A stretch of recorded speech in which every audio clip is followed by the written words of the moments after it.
Most scary stories have an ending, these don't. Here are some of the creepiest true stories from real people that remain unexplained to this day. A teenager started receiving photos of himself sleeping. The terrifying part wasn't who sent them, it was where they were taken from. When Jake was 17, he often stayed home alone while his parents worked night shifts. One Friday night, he locked every door, closed every window, and stayed up playing video games until around midnight. Before going to bed, he checked the house one last time. Everything looked normal. Around 2 a.m., his phone vibrated. A text from an unknown number. No message, just a photo. Confused, Jake opened it. His stomach immediately dropped. It was a picture of him sitting at his gaming desk only a few hours earlier. The photo had clearly been taken from inside his bedroom doorway. Jake froze. He was certain nobody had been in the house. Trying to convince himself it was a prank, he blocked the number and went to sleep. The next morning, he woke up to 3 more messages from different numbers. Each contained a single photo. The first showed him asleep in bed. The second showed him sleeping from the foot of the bed. The third was taken only inches from his face. Jake ran downstairs and called his parents. His father immediately came home and searched the entire house. Nothing was missing.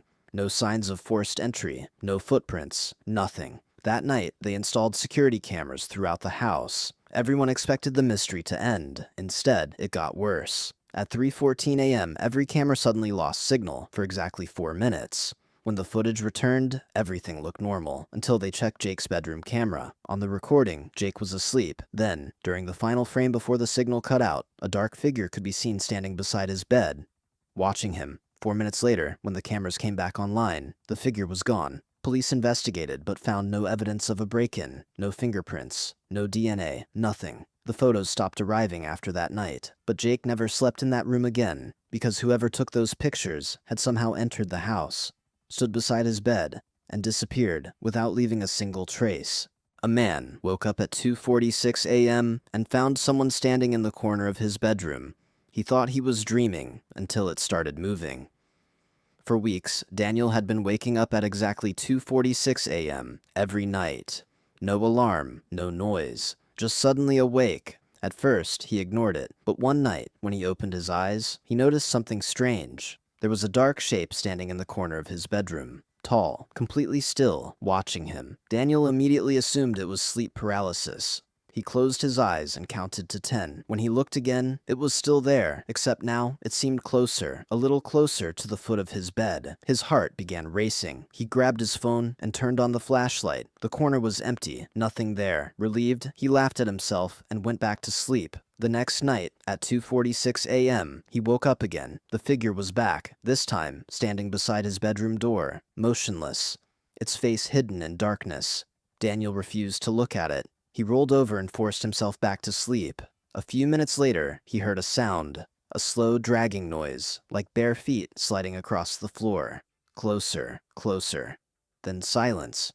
He stayed frozen until morning. The next day, he decided to set up a camera in his room. That night, he woke once again, at 2:46 a.m. The figure stood beside his closet, watching, waiting. When morning came, Daniel rushed to check the footage. The recording showed him sleeping peacefully all night. No figure, nothing unusual. Until 2:46 a.m., the camera suddenly distorted with static for 7 seconds. When the image returned, Daniel was no longer lying in bed. He was standing in the middle of the room, facing the camera, completely motionless, for almost 2 minutes. Then he slowly walked back to bed and lay down. Daniel had absolutely no memory of it, but the worst part came later, when he zoomed into the footage. Behind him, standing in the corner, was the same tall figure, and unlike Daniel, it never moved. Not once. Not even when the video ended. A 911 operator received a call from a terrified little girl hiding in her bedroom. What police found when they arrived still doesn't make sense. Late one night, a 911 operator answered a call from a young girl. She was whispering, barely loud enough to hear, "Please help me. Someone's in my house." The operator tried to keep her calm and asked where her parents were. The girl replied, "They're sleeping downstairs." The operator immediately dispatched police. While they were on the way, she stayed on the line. The girl explained that she had heard footsteps in the hallway outside her room. Slow footsteps, back and forth. for nearly 20 minutes. Then the footsteps stopped.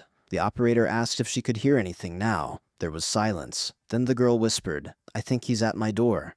A few seconds passed. Neither of them spoke. Then, creak. The bedroom door slowly opened. The girl started crying. The operator told her to stay hidden and not make a sound. Officers were only minutes away. The girl whispered again, "I can see his feet." The operator asked what he looked like. The answer made her blood run cold. "I don't know. His feet are on backwards." Silence. Then a loud thump came through the phone. The girl screamed. The line disconnected. Police arrived less than 2 minutes later. The front door was locked. No windows were broken. No signs of forced entry anywhere. The parents were asleep downstairs, exactly where the girl had said they would be, and the girl was found hiding in her closet, alive, terrified. But here's what made the case famous among the officers who responded. The hallway outside her room was covered in muddy footprints, hundreds of them, walking toward her bedroom, but none of them ever walked away, as if whatever had stood outside that door never left the house. A woman kept hearing scratching underneath her bed every night. One night, she finally decided to look. Samantha lived alone in a small apartment on the edge of town. Every night around 1 a.m., she heard the same sound, a faint scratching noise, coming from somewhere inside her bedroom. At first, she blamed mice, then the pipes, then the old wooden floor, but the sound kept getting worse. Night after night, always after midnight, always when the lights were off. One evening, the scratching started earlier than usual. Slow, deliberate, scratch, scratch, scratch. It sounded like fingernails dragging across wood.